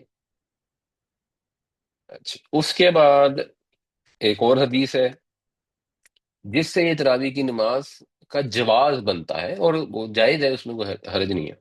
کہ حضرت عائشہ نے یہ بتایا کہ نبی کریم صلی اللہ علیہ وسلم نکلے رات کو آدھی رات کے قریب. یہ وہ نوٹ کرنے والی بات ہے کہ آدھی رات کے قریب نکلے. آدھی رات کے قریب نکلے اس کا مطلب یہ ہے کہ جو نماز حضور نے پڑھی وہ عشاء کے ساتھ متصل نہیں تھی. وہ عشاء پڑھ کر آپ چلے گئے، عشاء تو سب نے جماعت سے پڑھ لی، تو اس وقت آپ مسجد میں موجود تھے پہلے ہی. بعد میں ہوا کہ آپ نکلے، اور نکلے کب؟ آدھی رات کے وقت. تو یہ وطر کی نماز یا تہجد کی نماز یا تراویح کی نماز یہ عشاء کا متصل نہیں تھی، اور حضور نے بھی جو پڑھایا وہ متصل نہیں پڑھائی. پھر آپ نے مسجد میں نماز پڑھی، اور لوگوں نے بھی آپ کے ساتھ نماز پڑھ لی. تو جب اگلی صبح لوگوں نے اس کا ایک دوسرے سے بات کی، انہوں نے اس کا چرچا کیا. جب لوگوں کو پتہ لگا کہ نبی کریم صلی اللہ علیہ وسلم نے رات کو نماز پڑھائی تھی تہجد کی جماعت کے ساتھ، یا لوگ جماعت میں اکٹھے ہو گئے تھے، تو اور زیادہ لوگ اکٹھے ہو گئے. پھر جب وہ نماز پڑھ لی انہوں نے، تو دوسری صبح مزید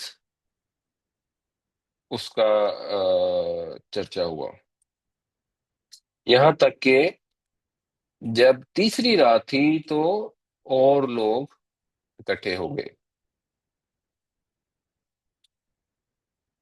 تو پھر نبی کریم صلی اللہ علیہ وسلم نے نماز پڑھی، لوگوں نے ان کی نماز کے ساتھ نماز پڑھی. پھر جب چوتھی رات ہوئی تو جو مسجد تھی اس میں تل دھرنے کی جگہ نہ بچی. لیکن آپ نکلے صبح کی نماز کے لیے، یعنی نبی کریم صلی اللہ علیہ وسلم تشریف نہیں لائے اس رات، آپ باہر نہیں نکلے اپنے حجرے سے. اور پھر جب آپ نے صبح کی نماز پڑھ لی تو آپ نے لوگوں سے کہا کہ مجھ سے یہ مخفی نہیں تھا کہ تم یہاں موجود ہو، مجھے پتا تھا کہ تم یہاں ہو، مجھے علم تھا، لیکن مجھے یہ خوف ہوا کہ کہیں یہ نماز تم پر فرض نہ ہو جائے اور پھر تم عاجز آ جاؤ اس کی ادائیگی سے. اور پھر آخری بات جو راوی نے بیان کی وہ یہ ہے کہ پھر نبی کریم صلی اللہ علیہ وسلم کی وفات جب ہوئی تو یہی کیفیت تھی. یہی کیفیت تھی، مطلب یہ کہ پھر دوبارہ کبھی یہ نماز تراویح کی جماعت کے ساتھ نہیں پڑھائی گئی. نبی کریم صلی اللہ علیہ وسلم نے خود نہیں پڑھائی ایٹ لیسٹ. تو رمضان کی 3 راتوں کے اندر نبی کریم صلی اللہ علیہ وسلم نے تراویح کی جماعت کرائی یا تہجد کی جماعت کرائی. ان 3 کے علاوہ کبھی نہیں کرائی، اور جو کرائی وہ عشاء کے فوراً بعد نہیں تھی، وہ آدھی رات کے وقت تھی. دوسری حدیثوں میں پھر اس کی ڈیٹیل آتی ہے کہ پہلے دن کافی لمبی تھی، اگلے دن اس سے بھی لمبی تھی، اور وہ راتیں بھی جو ہیں وہ طاق راتیں تھی. یعنی 21ویں رات گزر چکی تھی، ایک 23ویں میں ہوئی، ایک 25ویں میں ہوئی، اور ایک 27ویں میں ہوئی. یہ دوسری حدیث سے پتہ لگتا ہے. اچھا، اس کے بعد جو اس کا مزید ذکر آتا ہے، ایک تو یہ آتا ہے کہ اللہ کے نبی صلی اللہ علیہ وسلم نے فرمایا کہ جس نے رمضان کی راتوں میں قیام کیا، یہ صلاۃ التراویح کے باب میں ہی آتا ہے، یعنی جس نے رات کو تراویح پڑھی، اب وقت اس کا جو بھی ہے، ایمان کے ساتھ اور اللہ سے ڈرتے ہوئے یا ثواب کی نیت سے. تو جس نے رمضان کی راتوں میں تراویح پڑھی ایمان کے ساتھ اور ثواب کی نیت سے، تو اس کے جتنے بھی گناہ تھے وہ سب کے سب معاف ہو جائیں گے جو پہلے گزر چکے. اور اس کے بعد جو راوی ہیں ابن شہاب، انہوں نے بیان کیا کہ پھر نبی کریم صلی اللہ علیہ وسلم کی وفات ہو گئی، اور لوگوں کا یہی حال رہا جو پچھلی حدیث میں تھا کہ لوگ اکیلے اکیلے نماز پڑھتے تھے، اور کچھ لوگ اکٹھے ہو کے بھی پڑھ لیتے تھے. یعنی اب حضور نے کہا کہ قیام لیل کرو تو لوگ قیام اللیل کرتے تھے. کب کرتے تھے؟ عشاء کے فوراً بعد کرتے تھے، یہ ڈیٹیل نہیں ہے. ہو سکتا ہے کرتے ہوں عشاء کے فوراً بعد، اور ہو سکتا ہے عشاء کی تھوڑی دیر بعد کرتے ہوں. پھر یہی سچویشن تھی حضرت ابو بکر کی خلافت میں بھی، اور یہی سچویشن تھی حضرت عمر کی خلافت کی ابتدائی دور میں. جو شروع کا اس کا حصہ تھا اس کے اندر بھی یہی طریقہ کار تھا. اس سے کیا پتہ لگا کہ رمضان میں قیام اللیل کی بے پناہ فضیلت تو ہے، لیکن حضور کے دور میں بھی، اور حضرت ابو بکر کے دور میں بھی، اور حضرت عمر کے ابتدائی دور تک بھی باقاعدہ تراویح کی جماعت نہیں ہوتی تھی. جس کے متعلق ہمارے ہاں یہ فتویٰ ہے کہ جی اگر نہیں پڑھی گئی کسی مسجد میں تراویح تو ساری محلے کو جو ہے وہ بڑا گناہ ہوگا. پتہ نہیں اس کی کیا وجہ ہے، وہ کہتے ہیں کہ حضرت عمر کی یہ سنت ہے۔ اچھا، حضرت عمر کی جو سنت ہے اس کو بھی آگے مزید ڈسکس کرتے ہیں۔ یہ ہوا کیسے، واقعہ ہوا یہ کہ یہ کہتے ہیں عبد الرحمن بن عبد القاری کہ رضی اللہ عنہ کہ وہ حضرت عمر کے ساتھ ایک دفعہ نکلے اور مسجد میں آئے۔ اور کب آئے؟ رمضان کی رات میں۔ تو رمضان کی کوئی رات تھی جس میں وہ حضرت عمر کے ساتھ مسجد میں آئے۔ وہاں کیا دیکھا کہ لوگ جو ہیں وہ ٹولیوں میں منتشر ہو کر نماز پڑھ رہے ہیں مختلف طریقوں سے۔ کیسے؟ کہ کوئی تو اکیلا خود ہی پڑھ رہا ہے اپنے لیے، اور کہیں پہ یہ ہو رہا ہے کہ لوگ اکٹھے ہو گئے ہیں اور ایک گروہ کے صورت میں اس کے پیچھے لوگ پڑھ رہے ہیں۔ کوئی قاری ہے جو نماز پڑھ رہا ہے تو باقی اس کے پیچھے پڑھ رہے ہیں۔ اب یہ سچویشن ایسی ہے کیونکہ یہ تہجد کی نماز ہے، اس میں قرات بھی کرنی ہے، تو وہ اب قرآن مختلف لوگ پڑھ رہے ہیں تو مسجد میں ظاہر سی بات ہے آوازیں گونج رہی ہوں گی، اور ایک قرآن کا ادب ہے کہ جب قرآن پڑھا جائے تو اس کو سنا جائے ان جنرل۔ ویسے تو جب بچے حفظ کر رہے ہوتے ہیں تو سارے بچے پڑھ رہے ہوتے ہیں، وہ الاؤڈ ہے، اس طرح یہ بھی پڑھنی الاؤڈ تو ہے اگر اس طرح پڑھ رہے ہیں، لیکن بہتر یہ ہے کہ ایسا نہ ہو۔ تو حضرت عمر نے یہ فرمایا کہ میں یہ سوچتا ہوں، مجھے خیال آتا ہے کہ میں ان سب کو نا ایک قاری کے پیچھے اکٹھا کر دوں۔ یہ ہوتی ہے ایڈمنسٹریشن، اور ایڈمنسٹریشن کے لیے ہم کوئی بھی کام کریں اس کی اجازت ہے۔ جیسے ایڈمنسٹریٹو پرپس کے لیے ہم اب لاؤڈ سپیکر استعمال کر لیتے ہیں، یہ ہم نے کو دین میں اضافہ نہیں کر لیا۔ تو حضرت عمر نے بھی کو دین میں اضافہ نہیں کیا، آپ نے کہا یہ سارے لوگ پڑھ رہے ہیں، وہ کام کر رہے ہیں جو اللہ نے اجازت دی ہے، اللہ کے رسول نے اجازت دی ہے، اور پلس رمضان کے اندر قرآن کا نبی کریم صلی اللہ علیہ وسلم دور کرتے تھے، پورا جتنا نازل ہوا ہوتا تھا وہ رمضان حضرت جبریل کے ساتھ دہراتے تھے۔ تو جب حضور دہراتے تھے تو یہ سنت بھی ہے کہ آپ پورا قرآن شریف دہرائیں، ایک آدمی پڑھے اور دوسرا سنے، یہ ویسے بھی سنت ہے۔ تو وہ اگر کوئی قاری پڑھتے ہیں اور ہم تراویح میں پورا قرآن سنتے ہیں تو یہ بڑی اچھی سنت ہے۔ اس کی ایڈمنسٹریٹو ہمیں اجازت دی گئی ہے کہ ہم اس طریقے سے کر لیں کہ عشاء کے بعد بھی پڑھ لیں۔ اچھا، پھر انہوں نے جب یہ سوچا تو انہوں نے ابی بن کعب کو اس کام کے اوپر مقرر کر دیا۔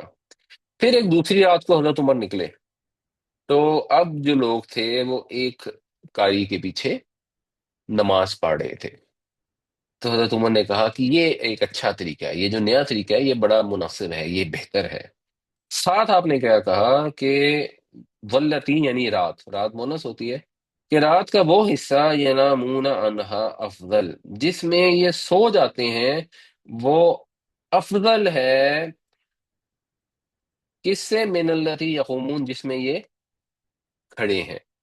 یعنی ابھی یہ جو پڑھ رہے ہیں تراویح کی نماز، اس کے مقابلے میں جب یہ سوئے ہوئے ہوں گے وہ زیادہ بہتر ہے، وہ افضل ہے۔ وہ کون تھا؟ یریدو آخر اللیل، یعنی ان کی مراد جو تھی رات کے آخری حصہ سے تھی، کیونکہ لوگ جو ہیں وہ شروع کے حصے میں پڑھ لیتے تھے۔ تو مطلب کیا بنا کہ پہلی بات کہ پہلی دفعہ اور دوسری دفعہ حضرت عمر دونوں مرتبہ کسی کے ساتھ مسجد میں نہیں آئے۔ جو کہتے ہیں نا حضرت عمر نے یہ تراویح کی سنت شروع کی تو پھر تو آپ خود تراویح کی نماز پڑھتے ہوتے، تو آپ نے نہیں پڑھی، آپ ایک دفعہ آئے، لوگ متفرق پڑھ رہے تھے، آپ دوسری طرف تشریف لائے تو لوگ اکٹھے ہو کے پڑھ رہے تھے۔ آپ ہی نے مقرر فرمایا تھا، تو مقرر آپ نے فرمایا تھا، لیکن آپ اس نماز میں شامل نہیں تھے۔ آپ تو حضرت عبد الرحمان بن قاری کے ساتھ آئے، اور دوسری بار پھر شاید کسی اور کے ساتھ آئے، یا انہی کے ساتھ آئے ہوں گے یا کسی اور کے ساتھ آئے ہوں گے، لیکن آپ چیک کرنے کے لیے آئے، آپ اس نماز کا پارٹ نہیں تھے۔ جو نماز جاری کروائی جاتی ہے، جو کام شروع کروایا جاتا ہے، جو سنت ہوتی ہے، وہ تو آدمی خود بھی تو کرتا ہے نا، تب سنت بنتی ہے۔ ایک آدمی خود ہی یہ کام نہ کرے تو وہ سنت کیسے ہو گئی؟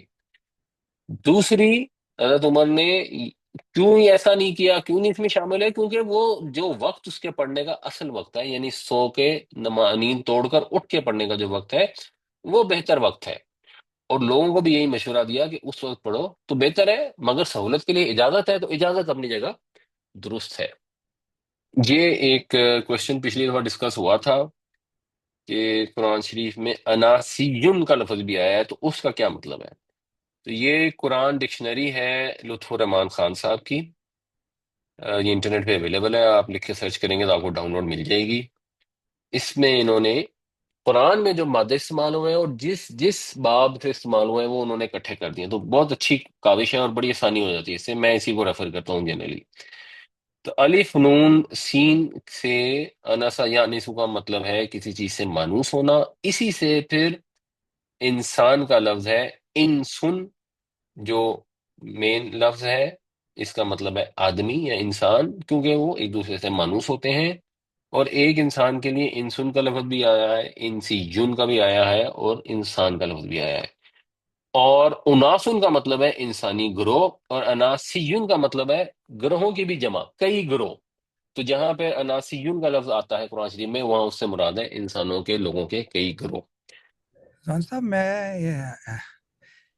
مجھے تجربہ ہے کہ حرم میں، مکہ شریف میں اور مدینہ میں آ، تہجد کی اذان بھی ہوتی ہے اور باجماعت نماز بھی ہوتی ہے، جبکہ آپ نے فرمایا کہ ایسا نہیں ہوا حضور کے زمانے میں۔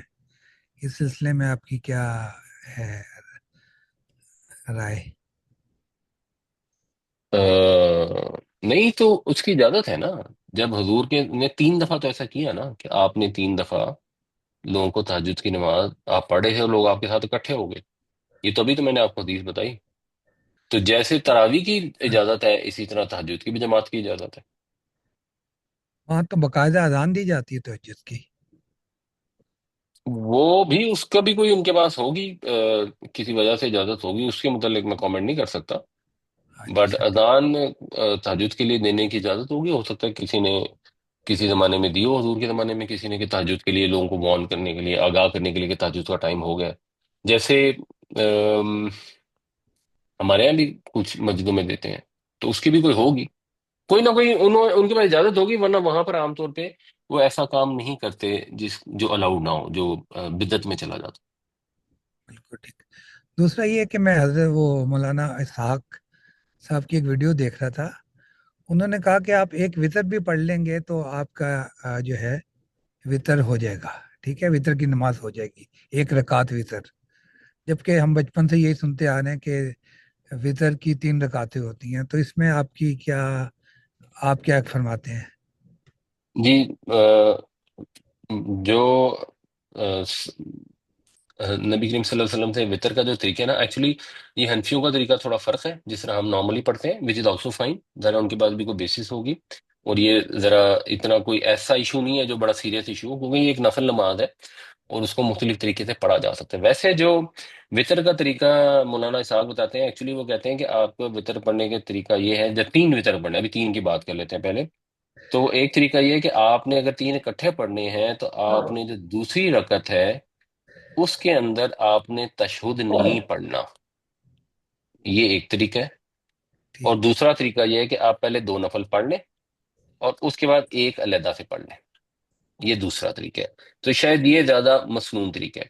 اچھا، جہاں وہ کہہ رہے ہیں ایک ہی ہو جاتا ہے، وہ اس 2 اور 1 میں ایک ہو جاتا ہے، یا یہ ہے کہ آپ نے دن میں کسی بھی وقت 2 نفل اگر پڑھے ہیں تو پھر آپ ایک پڑھ کے اس کو وطر کر لیں، یہ ڈیزائربل میتھڈ ہے۔ یعنی کم از کم 2 نفل اس سے پہلے ضرور پڑھے ہوں۔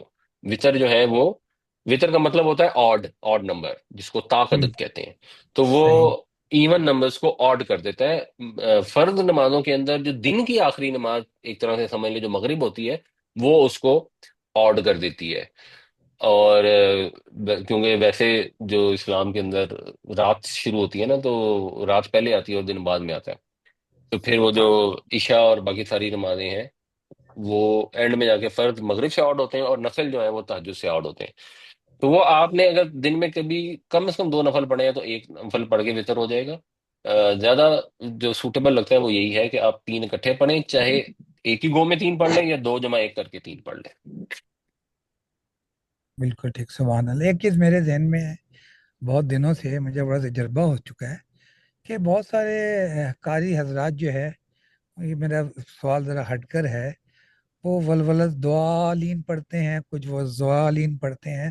تو ذرا بتائیے کہ اس میں کوئی گرامر میں دونوں کے مطلب میں کوئی فرق نہیں پڑ جاتا؟ کیا ہے ایکچولی لفظ کیا ہے یہ؟ اصل میں نا لفظ میں پرابلم، مجھے خود صحیح سے لفظ نہیں پتا کیا ہے، میں دولین پڑھنے کی کوشش کرتا ہوں، لیکن میں جب دولین پڑھتا ہوں نا تو میں دال کی آواز نکالتا ہوں، وہ دال کی آواز ہوتی نہیں ہے۔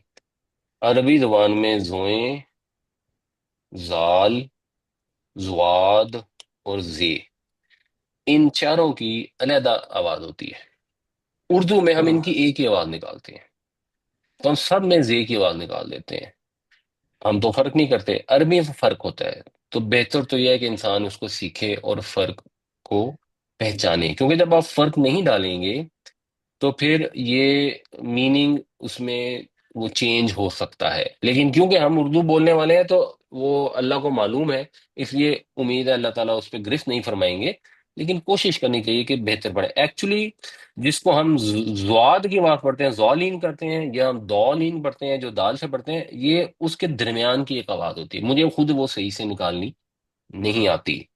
اس کی اگر میں ایک اور مثال دے دوں، ایک کامن مثال ہے، جیسے لفظ ہے اقرا، تو یہ لفظ ہے اقرا۔ اقرا کو ہم اردو میں ایکچولی عام طور پہ پڑھتے ہیں اقرا، اور اقرا جو ہے نا، وہ اقرا کا مطلب تو ہو جاتا ہے تلاوت کرنا، اور اقرا ہوتا ہے اگر اس میں ہے خاص طور پہ کہ آواز آ جائے نا، پھر تو اس کا مطلب ہوتا ہے کسی چیز کو ناپسند کرنا۔ تو میننگ اس طرح چینج ہو سکتے ہوتے ہیں، لیکن بہرحال ہم پڑھ رہے ہیں، ہمیں اپنی لینگویج کی لمیٹیشن کے مطابق امید ہے اللہ تعالیٰ اس پہ گرفت نہیں فرمائیں گے، بٹ مگر یہ بہرحال الفاظ اس کی فرق ہوتی ہے، جو ایفرٹ کر سکیں اور تجویز سیکھ سکیں وہ زیادہ بہتر ہے۔ سر ابھی آپ نے ایک حدیث پاک کا جو حوالہ دیا جس میں حضرت عمر رضی اللہ تعالیٰ عنہ جب مسجد میں آئے تو پھر اس میں لوگ پھر جو ہے نا وہ ابی بن کعب کی جیسے پہلے دن انہوں نے مقرر کیا تھا، تو پھر وہ اسی طرح سے گروپ کی شکل میں پڑھ رہے تھے، ایک قاری تھا آگے باقی اس کو بھی پڑھ رہے، تو آپ نے اس کو اچھی بدعت کہا نا جی؟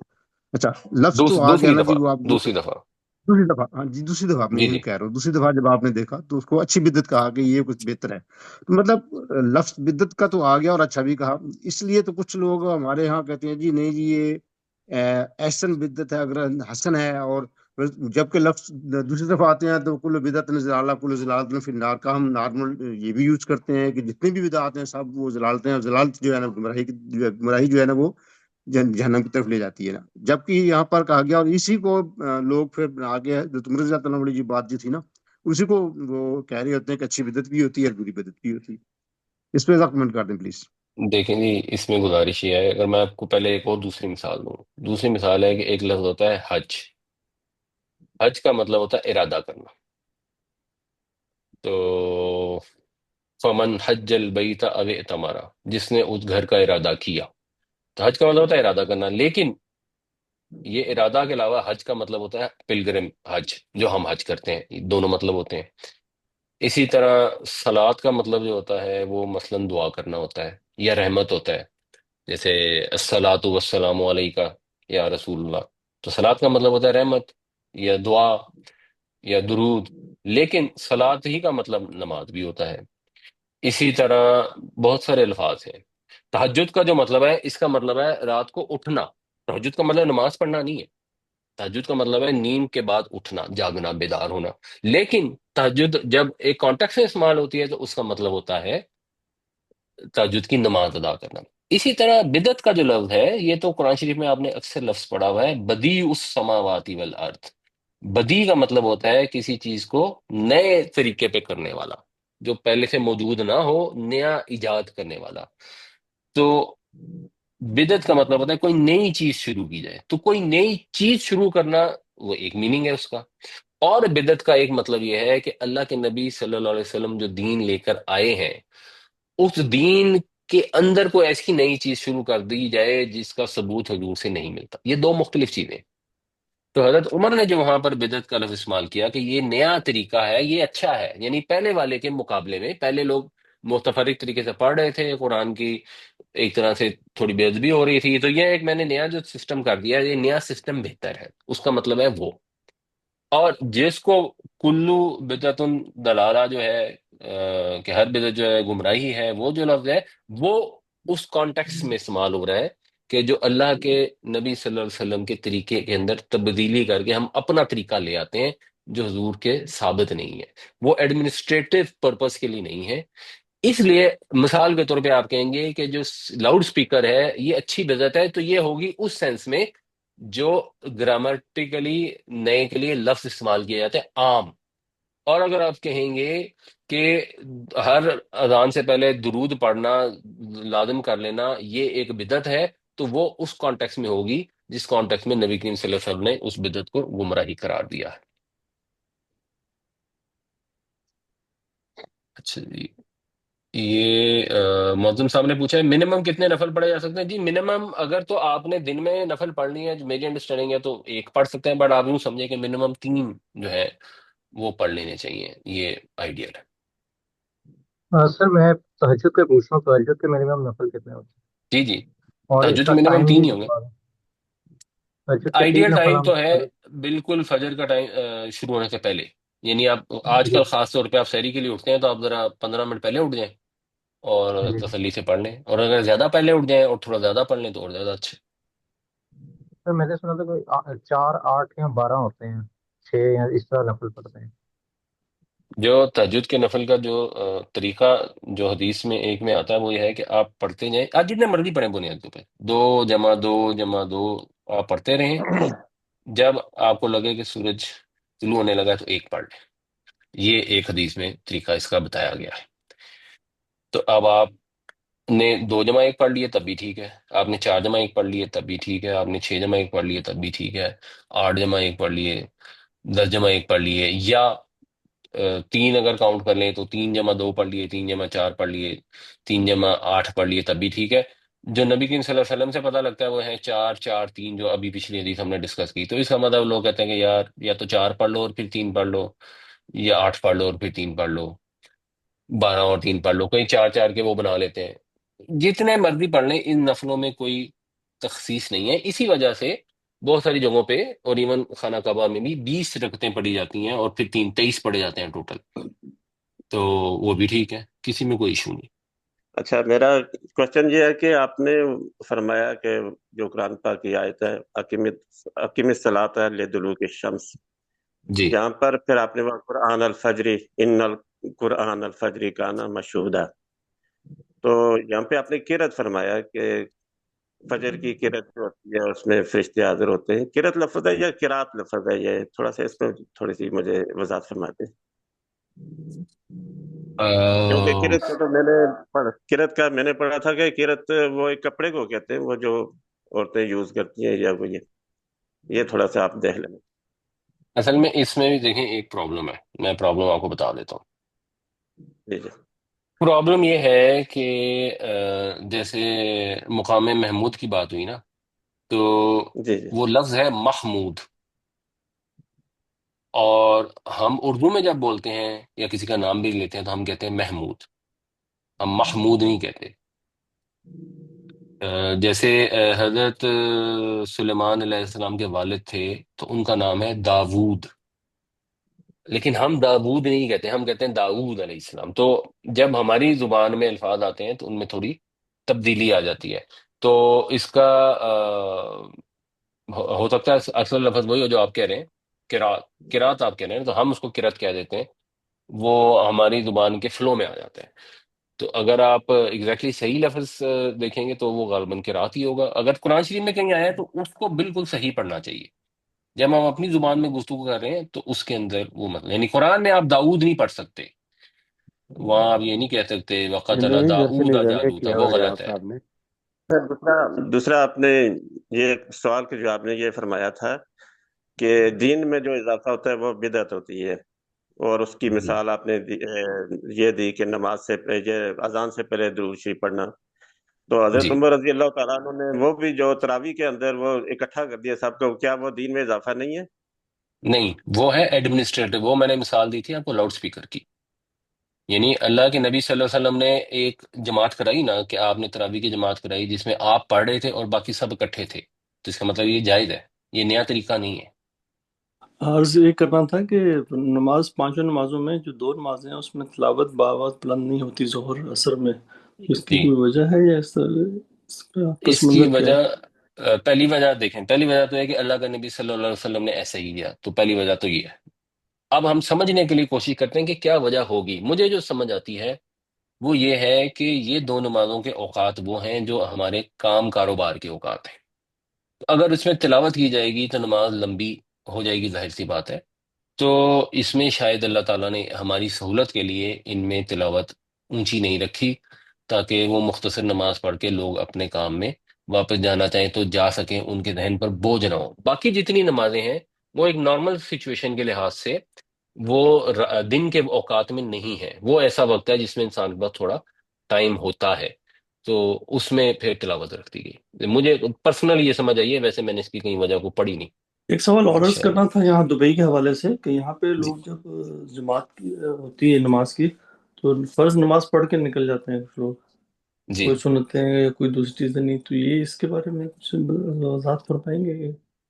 جی، اس کے بارے میں دو چیزیں ہیں۔ پہلی چیز تو یہ ہے کہ ہم فقہ حنفی میں جس چیز کو کہتے ہیں واجب، تو سنتوں کو کہتے ہیں واجب۔ بنیادی طور پر اگر آپ دیکھیں تو قرآن و حدیث میں واجب کا لفظ اس طرح کہیں استعمال نہیں ہوا۔ نمازیں دو ہی ہیں، ایک ہے فرض، ایک ہے نفل۔ اب نفل نمازوں میں کچھ نفل ایسے ہیں جو نبی کریم صلی اللہ علیہ وسلم اکثر پڑھا کرتے تھے، اور کچھ ایسے ہیں جس میں لوگوں کو بھی تاکید کرتے تھے، تو ان کو ہم کہہ دیتے ہیں سنت۔ ویسے ظہر کے جو چار فرض ہیں وہ بھی سنت ہیں، کیونکہ حضور کا ہی طریقہ ہے نا، ہم نے تو حضور سے ہی سیکھا ہے، وہ چار فرض ہیں۔ اور جو ظہر کی یا عصر کی چار سنتیں ہیں وہ بھی سنت ہیں، کیونکہ نبی کریم صلی اللہ علیہ وسلم نے کبھی پڑھی ہوں گی۔ اور جو فجر کی دو سنتیں ہیں وہ بھی سنتیں ہیں، کیونکہ حضور نے پڑھی ہیں۔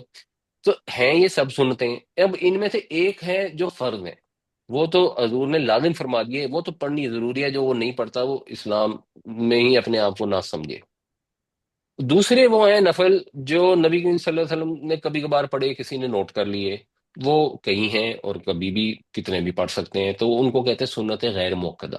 اور ایک وہ نفل ہیں جو آپ صلی اللہ علیہ وسلم نے اکثر پڑھے، خاص طور پہ جیسے فجر کے دو سنتے ہیں، اس کے لیے آپ نے بہت زیادہ تاکید فرمائی، آپ لوگوں کو کہتے تھے پڑھو۔ جیسے یہ تہجد کی نماز کی بھی ایک طرح سے تاکید ہے نا، جس میں حضرت عبداللہ بن عمر کے متعلق بھی کہا کہ اگر وہ پڑھتا ہوتا تو اچھا ہوتا۔ تو فجر کی جو دو نفل ہوتے ہیں ان کو کہتے ہیں سنت موقدہ۔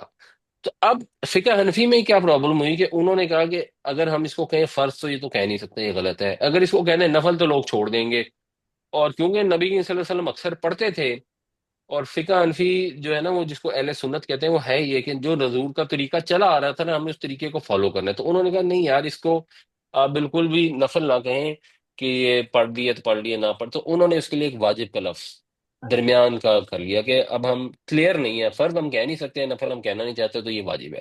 لیکن اگر آپ حدیث کو انالیسس کریں، یا یہ جو مولانا اسحاق یا یہ جو عرب علاقے ہیں جنرلی، جہاں پہ فقہ حنفی کے فالو کرنے والے بھی ہیں، وہاں پہ ان کو نفل ہی کنسیڈر کیا جاتا ہے۔ تو بہت سارے لوگ فرض نماز پڑھتے ہیں اور اس لیے نکل جاتے ہیں، یہ ایک چیز ہے۔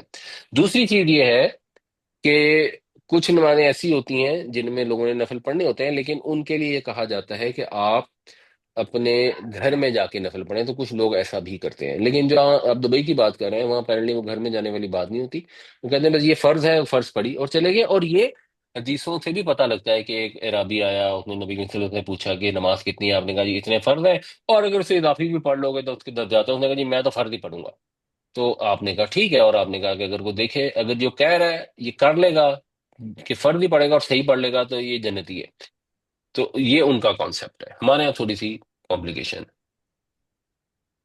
آلریڈی ہم نے یہ ڈسکس کر لیا تھا، معرف باللام جس کو انگریزی میں آرٹیکل کہتے ہیں، اور عربی میں ایک لام تعریف لگا دیتے ہیں اور بعد میں اس کے بعد الف لگا کر پڑھتے ہیں۔ اچھا، اب ہوتا کیا ہے کہ کچھ الفاظ میں لام تعریف کی جو الف ہے اس کو آپ جزم دے کر پڑھتے ہیں، اور کچھ میں آپ اگلے حرف سے ڈائریکٹ ملا دیتے ہیں۔ یعنی کیا ہوتا ہے، اگر لفظ ہے قمرن، اب آپ نے اس کے ساتھ لام لگانی ہے یا الف لام لگانی ہے، کہ اگر پیچھے سے جڑا ہوا نہیں ہے تو آپ پڑھتے ہیں القمرو، لام پڑھی جاتی ہے، لام کی آواز آتی ہے القمرو۔ اور شمسن اگر ہے تو اس کو آپ نے الشمسو نہیں پڑھنا۔ ہمارے یہاں جیسے ہوتا ہے نا الشمس ٹریڈنگ، لوگوں نے نام رکھے ہوتے ہیں، انگریزی میں بھی وہ ALSHAMS لکھتے ہیں، لیکن اصل میں یہ بنے گا الشمس۔ تو ایسے حروف جس میں لام کی آواز آتی ہے ان کو کہتے ہیں قمری، اور ایسے جن میں لام کی آواز غائب ہو جاتی ہے اور آپ ڈائریکٹ آگے سے شد دے کر الف کو جوڑ لیتے ہیں، ان کو کہتے ہیں شمسی۔ اور میرے جاننے والے ہیں، آپ کے بھی بہت سارے جاننے والے ہوں گے، تو مثلا لوگوں نے یہ نام رکھا ہوتا ہے عبد الصمد، حالانکہ عبد الصمد نہیں ہوتا، عبد الصمد ہوتا ہے۔ عبد الرحمن ہوتا ہے، عبد الرزاق ہوتا ہے، تو وہ ڈائریکٹ جڑ جاتے ہیں۔ تو اب یہ کون سے حروف ہیں جو جڑیں گے اور کون سے ہیں جو نہیں جڑیں گے؟ تو ان کو یاد کرنا تھوڑا مشکل ہے، کیونکہ ہم اردو بولتے ہیں تو ہمیں پتہ نہیں لگتا، لوگ کئی دفعہ غلط پڑھ جاتے ہیں، اور امکان ہوتا ہے پھر وہ اگر یاد کر کے قرآن پڑھیں تو کہیں غلط پڑھ نہ لیں۔ اس کا ایک انہوں نے رول بنایا تھا، یہ جو کالے والے حروف ہیں ان کے ساتھ لام کی آواز آتی ہے، الباب ہوگا، الجار ہوگا، الحافظ ہوگا۔ اب انہوں نے کیا کیا کہ انہوں نے یہ سارے حروف اکٹھے کر کے ایک جملہ سا بنا دیا۔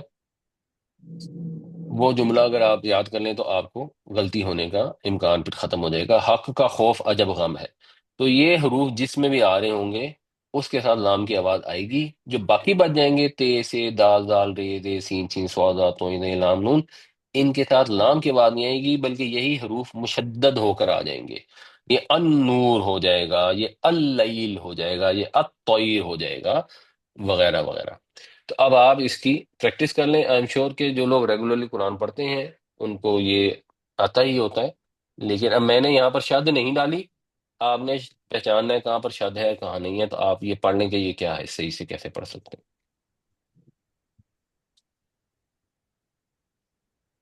یوم الآخر، یوم الآخر ٹھیک ہو گیا جی۔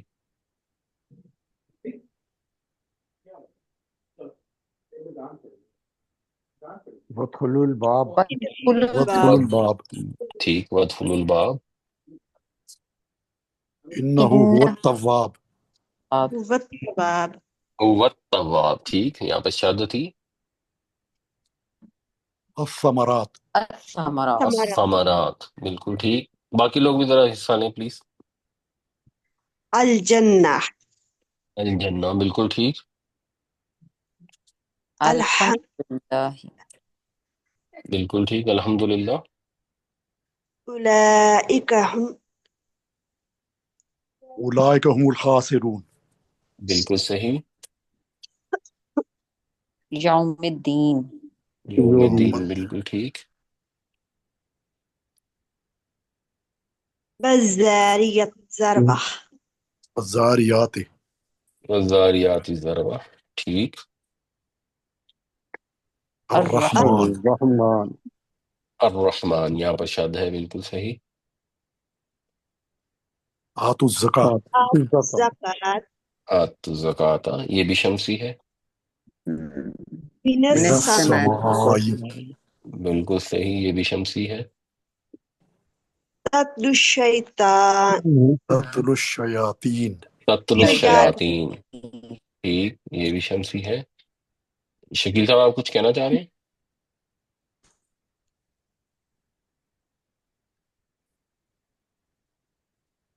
یقیم الصلاۃ، الصلاۃ، یہ بھی شمسیہ اصل، یہ بھی شمسی ہے، الصلاۃ، بالکل ٹھیک، والضحیٰ، یہ بھی شمسی، والضحیٰ، یہ بھی شمسی ہے، قاصرات الطرف، یہ بھی قاصرات شمسی، الطرف، یہ بھی شمسی ہے۔ اس کو قاصرات الطرف نہیں پڑھنا، قاصرات الطرف پڑھنا ہے۔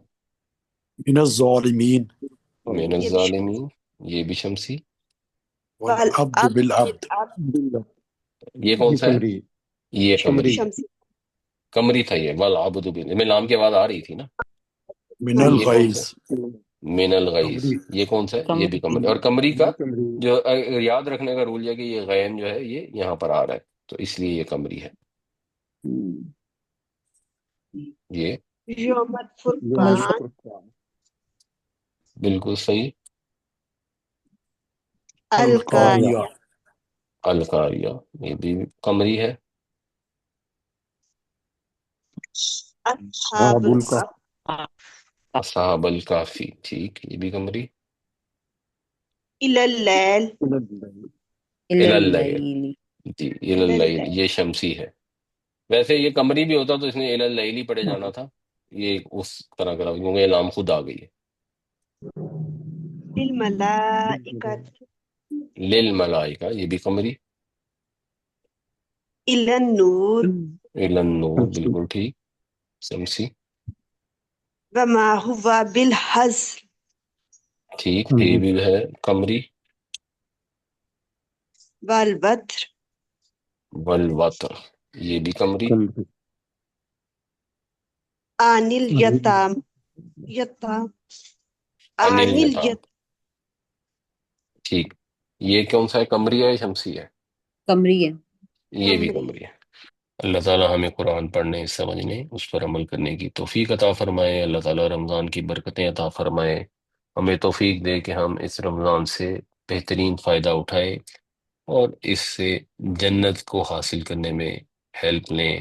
اللہ تعالیٰ آخری عشرے کی اور لیلۃ القدر کی برکتیں اور رحمتیں ہمارے پر نازل فرمائے. ہمیں توفیق دیں ہم اس کے صحیح بندے بنے، صحیح طرح سے اس کی عبادت رکھیں، جینون طریقے سے خالص اسی کے لیے روزہ رکھیں. ہمارے روزوں کو قبول فرمائے. جو لوگ روزے نہیں رکھ سکتے اور اس کی خواہش رکھتے ہیں، ان کو ان کی خواہش کا ہی اجر عطا فرمائے. آمین یا رب العالمین.